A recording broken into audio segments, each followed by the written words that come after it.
बड़ी जल्दी 1.5 वर्षों में ऐसा लगता है कि बहुत सालों से ये जनसुराज चला है। मालूम है क्यों लगता है ऐसा?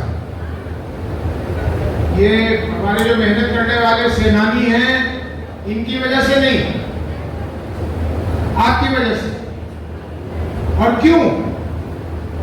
क्योंकि इन दोनों शब्दों में जो मायने छुपा हुआ है वो तो आप बचपन से चाह रहे हैं कि एक अच्छी सरकार मिले हमें, एक संवेदनशील सरकार मिले हमें, एक वो सरकार मिले हमें जिसे हम कुछ कहें तो वो सुने, जिसे कुछ हमें कहना हो तो वो गूंगी ना हो जाए, हमारे सुनने के समय गहरी ना हो जाए, हम उसे कुछ दिखलाते हैं तो वो अंधी ना हो जाए।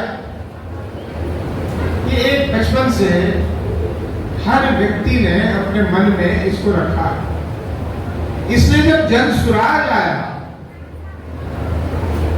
या आदरणीय स्वर्गीय जयप्रकाश जी का संपूर्ण क्रांति सामने आया, तब लाखों करोड़ों बिहारी क्यों उसके पीछे निकल लिया?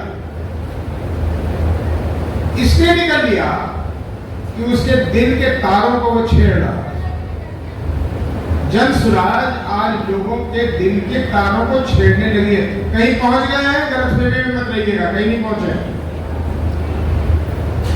मैं बड़ा स्पष्टवादी आदमी हूं, इससे मुझे राजनीतिक नुकसान होता है, लेकिन वो नुकसान मुझे मंजूर है। कतई गलत बात, झूठ बोलना मुझे मंजूर नहीं है, चाहे मेरा नुकसान हो रहा हो तो हो रहा हो, झूठ नहीं बोलूंगा। तो अगर हम ये कहें कि जनसुराज पहुंच गया, नहीं पहुंचा है। शुरुआत बहुत अच्छी और बहुत गर्मजोशी के साथ हुआ। अभी आप सुन ही रहे थे हमारे प्रभारी जी का आवाज, ऐसा लग रहा था कि स्पीकर फट जाएगा। तो ये जोश जब वो दिखलाएंगे जमीन पर तो आप समझ सकते हैं कितना प्रभाव होगा। तो ये शुरुआत को हमें आगे बढ़ाना है तो हमें अपनी गलतफहमियों को दूर करना पड़ेगा। और ये गलतफहमी अभी सत्यनारायण जी ने कुछ इधर बातें कुछ की, उसके बारे में इतने सालों के अनुभव में बात तो समझ में आ ही जाती है। टिकट की इच्छा रखना बहुत ही अच्छी चीज। अगर मैं किसी चीज की इच्छा ही नहीं रखूंगा, मैं करूंगा क्या? तब तो बिना मकसद के एक बैरागी सा घूमूंगा ना।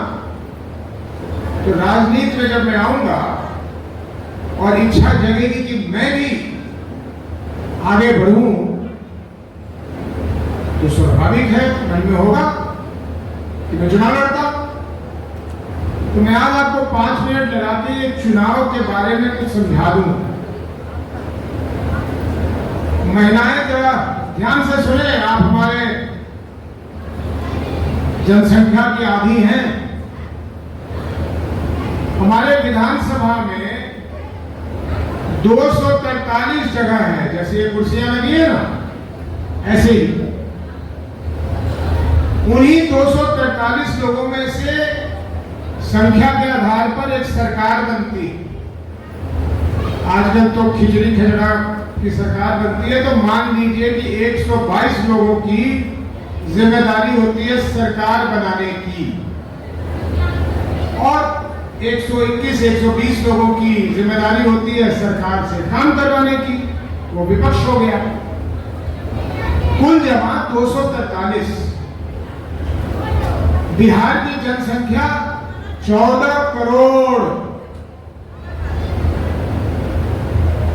तो सोचिए फिर से, 14 करोड़। घूम के देखिए, बहुत लोग दिखेंगे आपको।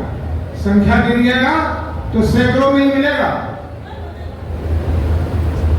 तो जरा सोचिए कि 14 करोड़ लोगों की अपेक्षाएं, उनकी इच्छाएं, उनकी जरूरतें 243 लोग पूरा कर सकते हैं क्या? कभी एक जीवन छोड़िए 200 जीवन में भी पूरा होगा? नहीं होगा। आपकी पार्टी क्या कह के आई है? बिहार बदलेंगे। तो फर्ज कर लीजिए कि बिहार की जनता बिल्कुल ही मेहरबान हो गई और एक सीट भी किसी और को नहीं दिया। 243 सीटों पर जनसुराज का व्यक्ति ही बैठ गया, मतलब विपक्ष खत्म। तो भी क्या वो 243 लोग बिहार की सूरत बदल देंगे? ध्यानपूर्वक सुनिएगा मेरी बातों को। मैं आपको उत्तेजित करने, नारे लगवाने अभी नहीं आया, उसका समय आएगा, वो भी लगाऊंगा। अभी बताने आया कि आप जुड़े किस चीज से हैं। और जो हमारे नए लोग आ रहे हैं, आप सुनिए, जुड़े किस चीज से हैं? एक ऐसी प्रारूप से जुड़ने आए हैं जिसको 2025 के चुनाव और 2029 के चुनाव और 2030 के चुनाव से दिलचस्पी है कम। उसको दिलचस्पी है बिहार को बदलने में, और वो दिलचस्पी तभी पूरी हो सकती है जब जनसुराज का आकार, जब जनसुराज के सदस्य, जब जनसुराज के लोग अपने आप को बिहार बदलने का सिपाही माने। वो हमारे एमएलए से नहीं बदली जाएगी और हम अपने एमएलए को उनकी पूछ भी नहीं देते। राष्ट्रीय अध्यक्ष बोल रहा है हम एमएलए को पूछ नहीं देते। हमने कहा ना कि हम गांधी जी की पार्टी है, हमने कहा ना कि हम अम्बेडकर जी की पार्टी है, हमने कहा ना हम संविधान में विश्वास रखते हैं। तो राष्ट्रीय अध्यक्ष के नाते मैं यहां ऐलान कर रहा हूं कि मेरा जो भी विधायक बन के जाएगा वो 365 दिन 5 वर्ष जनता के साथ साथ मेरे जनसुराज पार्टी के लोगों की गुलामी कर रहा होगा। गुलामी, इस शब्द को ध्यान से सुनिए। मेरा कोई विधायक शासक बनने नहीं जा रहा, चाहे वो मंत्री बने ना बने, वो पहले विधायक रहेगा और विधायक के रूप में वो नौकर रहेगा। किसका? जनता का और अपने दल का। वो एक कदम भी लेगा तो पीछे लेगा। अभी देखिएगा, सांसद चलते हैं, विधायक चलते हैं कि उनके पीछे पीछे लोग चलते हैं। मैं राष्ट्रीय अध्यक्ष के नाते बोल रहा हूं, हमारा जिला अध्यक्ष, हमारे जिला के पदाधिकारी, हमारे जिला के पार्टी के वरिष्ठ लोग आगे चलेंगे, मेरा विधायक पीछे चलेगा। उसको हमने मालिक बनाने को नहीं चुना है। गलतफहमी दूर कर लो भाई, ये जनसुराज है। आप कहोगे ये नई बातें कहां से ले आए हो? बिल्कुल नई बातें नहीं लाया। जो यहाँ बुजुर्ग बैठे हैं उस उम्र के, पूछ लो कांग्रेस पार्टी क्या थी? कांग्रेस पार्टी गांव में रहती थी। आज शायद आपके सांसद को, आपके विधायक को यह हिम्मत ना हो कि बिना बुलाए को डिस्ट्रिक्ट मजिस्ट्रेट के कमरे में घुस जाए और डिस्ट्रिक्ट मजिस्ट्रेट खड़ा होकर उसको प्रणाम कर रहा हो। मैंने अपने आंखों से देखा है कि कांग्रेस का जिला अध्यक्ष अपनी जीप से उतरता था और जिला पदाधिकारी के कमरे में घुसता था, चाहे उसने समय लिया हो या न लिया हो। जिला पदाधिकारी जो कुछ भी कर रहा हो उसे छोड़कर उठकर उसका अभिवादन करता था, उसे इज्जत से बिठाता था, उसकी बातें सुनता था और उसको उसकी जीप तक छोड़ के आता था। जन स्वराज वो कल्पना, उससे हिंदुस्तान उस समय में बदल रहा था। जब कांग्रेस पार्टी ने रास्ता खो दिया तो ये बरसाती मेरठ लालू जी और नीतीश जी और फलाने जी और ढिमकाने जी पैदा हुए, लेकिन बीजेपी आई एक उम्मीद की किरण बनकर। जब मैंने 2004 में कांग्रेस के अजीबोगरीब हरकत की वजह से फैसला किया कि मैं निर्दलीय लड़ूंगा, तो स्वर्गीय वाजपेयी जी ने बुलाया मुझे और कहा कि आप बीजेपी से क्यों नहीं लड़ते, हमारी पार्टी में क्या खराबी है। वे आदमियत थी उस पार्टी में कि एक प्रधानमंत्री देश का एक अदने से आदमी से कह रहा हो कि आप बीजेपी से लड़ो। और मैं 10 वर्ष अपने यहाँ के अल्पसंख्यकों से यह वादा करके गया था कि भाइयों, जिस दिन मुझे लगेगा कि उस पार्टी में तुम्हारे खिलाफ कुछ हो रहा है, मैं पार्टी छोड़ दूंगा। उन्होंने कहा हमें आप पे उम्मीद है, आप पे विश्वास है, यकीन है, जाइए। 10 वर्ष अडवाणी जी के नेतृत्व में जो बीजेपी चली, मजाल है कि वहां अल्पसंख्यकों के खिलाफ एक आवाज किसी ने उठाई हो, एक चूक किसी ने किया हो, क्योंकि इतनी जमहूरियत तो है कि तर्क में कोई पराजित कर दे, ऐसा नहीं होता। और हमारे यहां के अल्पसंख्यक कहते हैं अरे मंसूर साहब पता करें, मेरा तो हर कुछ प्रमाण के साथ होता। अपने यहाँ के पूर्णिया के मुसलमानों से पूछे कि बीजेपी के सांसद रहते हुए इससे ज्यादा चैन था आपको कभी? कहेंगे नहीं था। लेकिन वही बीजेपी जब 2016 में उसने अपना रास्ता बदल दिया, मैंने बीजेपी 17-18 को छोड़ दिया, वही नीतीश के साथ चले गए, वही चीज करने लग गए। और अब शुद्ध रूप से टोपी पजामा, हिंदू मुसलमान, मंदिर मस्जिद, ये राजनीति चल रही है। अभी मैं प्रेस वालों को कह रहा था, अभी से लेकर 5 महीनों तक प्रेस में कोई अच्छी बात नहीं सुनोगे कि पलायन का कोई क्या करेगा, शिक्षा का क्या करेगा, स्वास्थ्य का क्या करेगा। अभी से सुनोगे चिराग कितनी सीट लड़ेंगे, जदयू ने कितनी सीट देगी, बीजेपी ने कितनी सीट ले ली। अरे खड्डे में गिरो, हमें क्या फर्क पड़ता है यार, तुम चोरों में से कौन सा चोर लड़ेगा कितनी सीटों पे, हम लोग क्या लेना देगा। हमें बिहार बनाना है, इसलिए बिहार बनाने के लिए अगर संकल्प लेके आए हैं आप सब, तो बिहार बनाइए, इसकी चिंता मत कीजिए कि टिकट किसको मिलेगा। और एक और बात बता दूं, जन स्वराज में किसी का कोई बाप नहीं बैठा, मैं भी नहीं। राष्ट्रीय अध्यक्ष हूं, ताकत है, लेकिन मैं भी किसी के बाप के दाखिल नहीं बैठा। मेरे लिए सब बराबर है। टिकट किसको दूंगा? टिकट किसको दूंगा? जिसकी आवाज क्षेत्र से आ रही होगी। और क्यों ऐसा करूंगा? क्योंकि वाजपेयी जी ने जब मुझे बुलाकर कहा था बीजेपी से लड़ो, तो वो मेरी सूरत से प्यार नहीं कर रहे थे, वो मेरे नाम से प्यार नहीं कर रहे थे।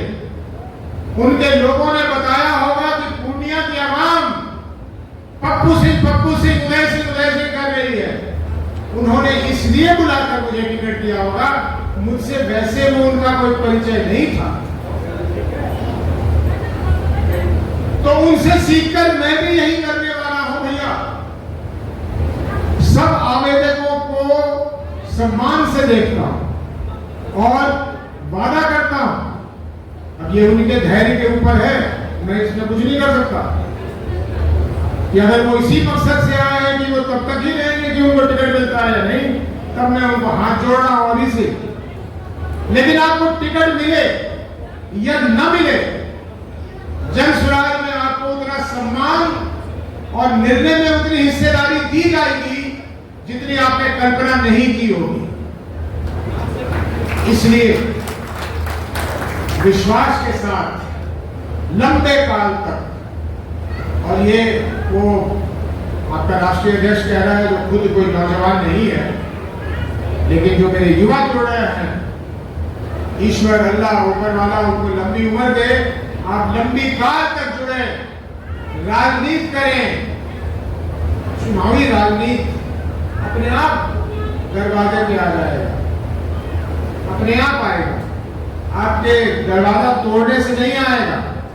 एक पार्टी में सुनता हूं पैसे देकर टिकट बेचते हैं। शर्म आनी चाहिए ऐसे लोगों को, डूब मरना चाहिए ऐसे लोगों को। लेकिन आप जन स्वराज में यहां अगर हम टिकट में ही पारदर्शिता नहीं रखेंगे तो हम कौन से बदलाव की बात कर रहे हैं? अगर पुलिस में कोई भर्ती होता है पैसे देकर और उससे कहे बच्चे अब जाकर ड्यूटी कर, गांधी जी बनकर, तो करेगा? नहीं करेगा।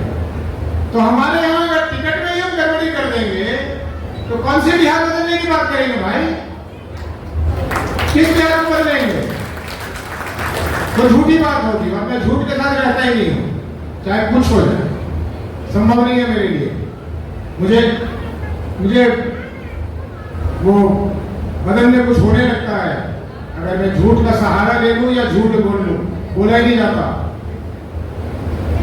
तो इससे इत्मीनान रखिए, जो टिकट के दावेदार हैं इत्मीनान रखिए, अन्याय नहीं होने दूंगा, न्याय होगा। लेकिन जिसको नहीं मिलेगा वो हमारे लिए निरर्थक नहीं हो गया, वो शायद टिकट पाने वाले से ज्यादा सार्थक है मेरे लिए, उसकी उपयोगिता शायद मेरे लिए और ज्यादा है, कम नहीं है। उसको कम मत आंकिएगा। और ये तंबू लेकर नहीं आई जन स्वराज पार्टी कि 2025 का चुनाव खत्म हो गया और हमने अपना तंबू उखाड़ा, उसे किसी ट्रक में रखा और निकल पड़े। ये बिहार को बदलने के लिए एक स्थायी संस्था के रूप में काम करेगी, जिसकी गूंज आज मैं कटिहार में कह देता हूँ, और कहते हैं कभी कभी मुंह से निकली बात को ऊपर वाला सुनना होता है, वो पूरा भी कर देता है। ये कटिहार से निकली हुई बात एक दिन पूरे देश में गूंजेगा, पूरे देश में गूंजेगा कटिहार की बात। इससे ज्यादा मुझे कुछ नहीं कहना। हमारे 5 मंत्र हैं, सबको मालूम है, याद करो, रटो, उसकी गहराइयों में जाओ। सिर्फ ये मत कहना हम शिक्षा बदलेंगे, गहराई में पूछो अपने लोगों से, क्या शिक्षा बदलने की बात कर रहे हैं, कैसे बदलेंगे? हम पलायन रोकेंगे, पूछो भैया पलायन रोकेंगे, लेकिन रोकेंगे कैसे? क्या योजना है तुम्हारे पास? हम 2000 रुपया देंगे महिलाओं को, कैसे देंगे भैया 2000 रुपया? कहां से लाएंगे ये 6000 करोड़ रुपया, 8000 करोड़ रुपया? कहां से होगा इसका इंतजाम? हम मनरेगा के मजदूरों को किसानों के साथ लगाएंगे कि अगर वो नकदी खेती करें तो उनको मुफ्त का ये सरकार के खर्च पे उनको मजदूर मिले। भैया ये कैसे करोगे? ये जरा बताओ। सिर्फ 5 चीज तोते की तरह मत रखना, नहीं तो कोई ना कोई विपक्षी आकर मुंह पे थप्पड़ मार के चला जाएगा। कैप बोलने वाले बहुत आए, उसका ना बैठ इधर, मैं समझाता हूँ मैं कैसे करूँगा। और जो शायद सत्यानंद जी ने कहा या किसी ने कहा कि सब लोग प्रशांत किशोर बन जाइए, और डॉक्टर साहब ने कहा कि वो तो संभव नहीं है। हाँ, शारीरिक परिश्रम में वो संभव नहीं है, लेकिन मानसिक जुड़ाव जितना उनका जन स्वराज के साथ है आपका भी हो सकता है। आप कीजिए और ये होगा। और मैं बगलता हूं तो आप मेरा फायदा उठा सकते हैं। बिहार के दूसरे कोने के लोगों को शायद मैं 10 मिनट बाद भी दूं, आपके लिए तो मैं 10 सेकंड में ही उपलब्ध हूं।